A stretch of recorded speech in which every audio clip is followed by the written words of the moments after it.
The restaurant glowed with soft amber light, casting elegant shadows across white tablecloths and crystal glasses. Alexander Alex Mitchell adjusted his navy button-down shirt, feeling distinctly out of place among Boston's elite. At 31, the owner of Mitchell Auto Repair in South End was more comfortable beneath a car than beneath chandeliers. His weathered hands strong, capable hands that rebuilt engines and resurrected vehicles fidgeted with his water glass. Coming out at 23 had cost Alex his relationship with his conservative parents in suburban Massachusetts. Their silence had been deafening. Their absence at his shop's grand opening a wound that never fully healed. Only his younger sister Sarah had stood beside him, her unwavering support a lighthouse in the storm of family rejection. It was Sarah who had insisted on tonight's blind date, promising Alex that her colleague was perfect for him. Alex checked his phone again. Table near the window. Look for a guy in blue. His gaze swept the restaurant until it landed on a table by the window where a man in a crisp blue shirt sat alone. Even from across the room, Alex could see he was handsome, sandy brown hair falling softly over his forehead, strong jawline and warm eyes. What Alex hadn't expected was the wheelchair positioned at the table. He hesitated briefly, then approached. "Hi, I'm Alex. Are you waiting for someone?" The man looked up, his smile genuine and bright. "Actually, yes. Are you supposed to be meeting someone here?" "My sister set me up on a blind date. She said to look for a guy in a blue at a window table." The man's smile faltered slightly. "I think there's a mix-up. I'm Michael Harrison, waiting for my father." Then his eyes crinkled with amusement. "But since you're already standing here, why not join me? My father's chronically late, probably still negotiating some deal at his office." Michael's candor drew Alex in immediately. There was something magnetic about his confidence, the way he held eye contact without hesitation. As Alex slid into the chair across from Michael, their conversation flowed effortlessly, jumping from favorite Boston neighborhoods to indie bands they both loved. "So what do you do?" Michael asked, taking a sip of his wine. "I own an auto repair shop in South End. Nothing fancy, but it's mine." "That's impressive. Building something from scratch always is." For once, Alex didn't hear the usual condescension that often accompanied reactions to his blue-collar profession. Michael listened with genuine interest as Alex described his journey from apprentice mechanic to business owner. Sometimes the wrong table leads you to the right person. If Michael and Alex's story touches your heart, follow Heart Stories for more tales of unexpected connections and the courage to see beyond appearances. "The accident happened 3 years ago," Michael explained, his fingers lightly tracing the rim of his glass. "Driving home on Storrow Drive during a storm. One moment I was changing lanes, the next I was waking up in Mass General." His voice remained steady, but Alex noticed the slight tension in his shoulders. The spinal injury changed everything physically. At least, who I am didn't change. Michael worked remotely as a software developer for a Cambridge tech firm, creating accessibility applications that helped others with disabilities navigate digital spaces. His eyes lit up when he talked about his work, his hands animating his words with passionate gestures. "My father still calls it my computer hobby, as if I'm just playing games in my bedroom." Michael's laugh held a hint of frustration. "He can't understand that I'm actually more successful now than before the accident." Oh, Alex recognized the struggle in Michael's voice, the universal fight to be seen for who you truly are. Growing up in a household where masculinity was defined by sports and stoicism, Alex had spent years hiding his true self. The auto industry had presented its own challenges, with casual homophobia often disguised as shop talk. "I turned my garage into a safe space," Alex shared. "Started sponsoring LGBTQ youth programs. Hired people who'd been turned away elsewhere. The cars don't care who fixes them. You know, they just want skilled hands." Michael's eyes softened. "That's exactly it. People get so caught up in labels they forget to see what matters, what we can do, who we are inside." Their conversation deepened as the evening progressed. Both men had navigated worlds that tried to define them by single aspects of their identity. Michael described the isolation of being both gay and disabled in America, How people either avoided eye contact or stared too long. How dating apps went silent once he mentioned his wheelchair. Double minority status, Michael said with a wry smile. Gay I could hide if needed, though I never wanted to. This, he tapped the wheelchair. This is what people see first. Sometimes it's all they see. Alex found himself captivated by Michael's resilience, his sharp wit, and the way he didn't shy away from difficult truths. There was no self-pity in his words, just honest acknowledgement of reality and a determination to live fully despite it. The Pride Parade last year was something else, Alex said, describing how his shop had entered afloat a classic Mustang convertible decorated in rainbow colors. First time I felt like both parts of me belonged in the same place. The moment was interrupted by a tall, imposing figure approaching their table. William Harrison's presence commanded attention. Expensive suit, silver hair perfectly coiffed, eyes shrewd and assessing. His gaze traveled from his son to Alex, confusion and suspicion mingling in his expression. Dad, Michael said, this is Alex Mitchell. He sat at our table by mistake, looking for a blind date. The unspoken challenge in Michael's voice was clear. Don't make this awkward. Life's deepest connections often form in unexpected moments, with people who see beyond our labels to the strength that lies beneath our struggles. Mitchell, that's not a name I recognize. William Harrison's voice carried the polished tone of old Boston money as he settled into his chair, straightening it to monogrammed cuffs. What business are you in? I own an auto repair shop in South End, Alex replied evenly, meeting William's gaze despite the older man's obvious assessment of his worth. A mechanic, the word hung in the air, weighted with unspoken judgment. Interesting choice for dinner at Sorlina. Michael's eyes flashed. Alex was just telling me about his business. He employs 6 people and specializes in European imports. William's attention remained fixed on Alex, his questions pointed and probing about education, family background, future plans. Each answer seemed to confirm some private suspicion. When the sommelier approached, William ordered without consulting the wine list. His familiarity with the restaurant, another subtle demonstration of status. Dad worked with Jonathan Weber at Meridian Partners, Michael explained to Alex during a brief lull. Until Jonathan embezzled client funds and disappeared. William's jaw tightened. Jonathan was more than a colleague. I considered him a friend, one of the few I trusted despite his lifestyle choices. The slight pause spoke volumes. A mistake I won't repeat. The subtext wasn't difficult to decipher. William associated dishonesty with homosexuality, a prejudice that had calcified into certainty after personal betrayal. His skepticism toward Alex made more sense now. It wasn't just about social status. Your table in the private dining room is ready, Mr. Harrison, the maitre d' announced, providing momentary relief from the tension. Alex should join us, Michael suggested, his tone making it clear this wasn't merely politeness. Unless you have somewhere else to be.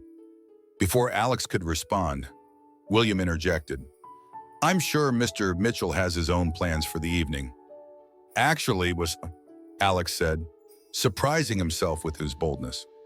I'd be honored to join you, if that's okay. The private dining room felt like entering another world. Intimate lighting, plush chairs, and a wall of windows overlooking the city. Throughout dinner, William continued his subtle interrogation, while Michael occasionally rolled his eyes at his father's persistence. When William excused himself to take a call, Michael leaned forward. I'm sorry about him, and ever since my accident, he's been overprotective to the point of suffocation. He loves you, Alex replied. He's just showing it wrong. He thinks I need someone to take care of me, Michael said, frustration evident. But I need someone who sees me as an equal, someone who walks beside me, not someone who hovers over me. Alex's response came naturally. From what I've seen tonight, you're one of the most capable people I've met. The wheelchair doesn't define you, it's just how you move through the world. When confronted with prejudice, our response reveals more about our character than the bias itself ever could. True strength lies not in dominating others, but in standing firmly in your own worth. Summer faded into autumn, painting Boston's trees in fiery hues as Alex and Michael's relationship deepened. They explored the city together, Michael introducing Alex to the Museum of Fine Arts' hidden treasures. Alex taking Michael to underground jazz clubs with ramps he'd scouted in advance. The initial attraction had blossomed into something profound, a connection that both excited and occasionally terrified them. For Alex, the fear surfaced in quiet moments when Michael needed help navigating a particularly inaccessible restaurant, or when transferring from wheelchair to car required assistance. Not because these tasks were burdensome, but because Alex questioned whether he was doing them correctly, whether he was truly the partner Michael deserved.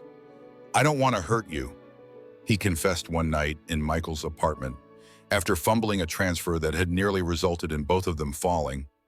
"You won't," Michael assured him, his hands framing Alex's face. "And even if you do, I'm not fragile. I won't break." Michael faced his own demons, the lingering worry that eventually Alex would tire of the complications, the planning every outing required, the stares from strangers when they held hands in public. Michael was accustomed to being defined by his wheelchair first and his sexuality second. Being seen completely for himself still felt like unfamiliar territory.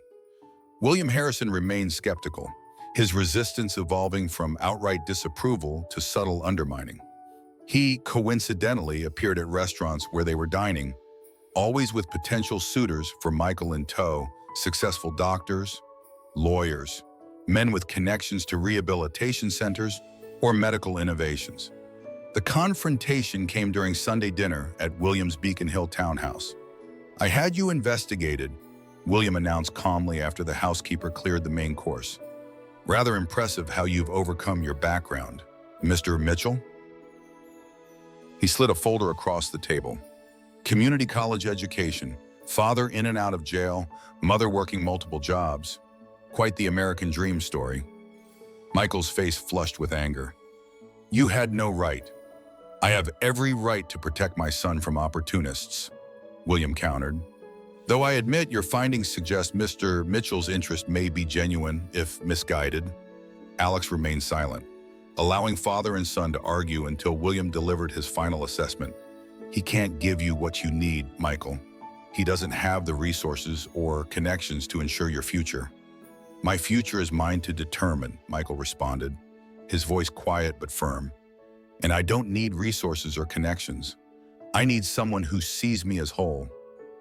3 days later, unprecedented rains flooded Boston's South End. Alex received the call at midnight. Water was pouring into his shop, threatening everything he had built. By dawn, the street had become a shallow river, and Mitchell Auto Repair stood partially submerged. Alex waded through knee-deep water, desperately moving equipment to higher ground. When he heard Michael's voice outside, despite the challenging terrain for his wheelchair, Michael had come bringing a team of volunteers from his tech company, equipped with pumps, generators, and a digital coordination system he had coded overnight. Michael directed operations from just outside the floodline, his laptop protected under a makeshift tent. His software tracked inventory, coordinated volunteer shifts, and identified priority areas.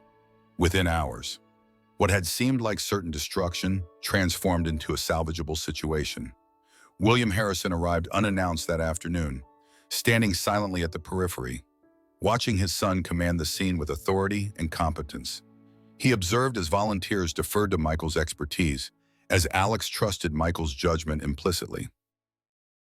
In that moment, something shifted in William's perception, a reluctant recognition that perhaps he had been wrong about both his son's capabilities and Alex's intentions. Through adversity, we discover not only our own strength, but also the true nature of those who claim to love us. Sometimes rescue comes from the very people others have underestimated. Spring bloomed across Boston Common, cherry blossoms dotting the landscape with delicate pink clouds. A year had passed since that mistaken encounter at Sorellina, a year of growth, challenges, and profound connection between Alex and Michael. The transformation in their lives extended beyond their relationship. William Harrison had begun attending PFLAG meetings. Michael had been promoted to lead developer, and Alex's shop had reopened with improved facilities and a growing clientele. The watershed moment had come during a family dinner 3 months after the flood. Michael, tired of pretense, had confronted his father directly. "You've treated me like I'm broken since the accident," he had said, voice trembling with emotion. "But I'm not broken. Dad, I'm still me, still capable, still independent. And Alex sees that. Even if you can't." William's defenses had crumbled in the face of his son's raw honesty. "I was trying to protect you," he'd admitted. "After your mother died, after your accident, I couldn't bear the thought of losing you too. You were losing me anyway." Michael had responded softly, just more slowly. That honest exchange had opened a path toward healing. William began educating himself, reading books by disabled LGBTQ authors, joining support groups for parents. He even marched alongside Alex and Michael at Boston Pride. His business suit incongruous among the rainbow attire, but his presence profoundly meaningful. When Alex suffered a minor car accident in April, roles temporarily reversed. Michael became the caretaker, helping Alex through weeks of recovery with patience and understanding. The experience deepened their bond, each now having experienced both sides of vulnerability and strength. On a warm June evening, Alex led Michael into his renovated auto shop after hours. The garage had been transformed, string lights hanging from the ceiling, photographs of their year together displayed on tool cabinets, Michael's favorite jazz playing softly from hidden speakers. In the center of the garage bay, where the hydraulic lift normally stood, Alex had created a small garden with potted plants surrounding a handcrafted wooden bench. Here, kneeling despite his still healing knee, Alex asked Michael to marry him. The wedding took place in Boston Public Garden, beneath trees just beginning to don their autumn colors.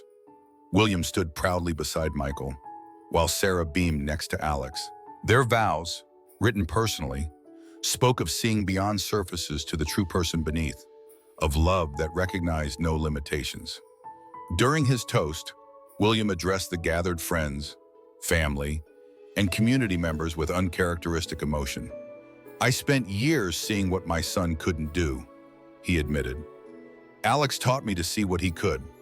Michael was never broken. My vision was," he raised his glass, "to seeing clearly at last." The Michael and Alex Harrison Mitchell Foundation launched 6 months later, providing resources for LGBTQ individuals with disabilities. Their story, featured in Boston Magazine, inspired countless others facing similar challenges. Sometimes we find our greatest purpose through unexpected detours.